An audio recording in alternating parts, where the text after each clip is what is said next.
ያንተ ምሕረት ከማን ጋር ስተያይ ከፈጠርከው ፍጥረት ከምድር ወይ ሰማይ የመስተካከል ማን አለ በውኑ?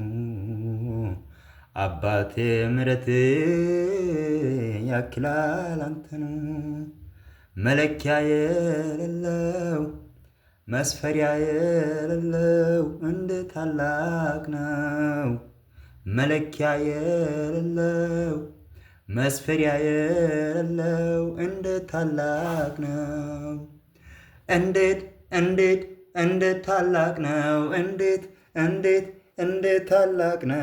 እንዴት እንዴት እንዴት እንዴት እንዴት ታላቅ ነው! እንዴት እንዴት እንዴት ታላቅ ነው ያንተ ምሕረት! ኦሆ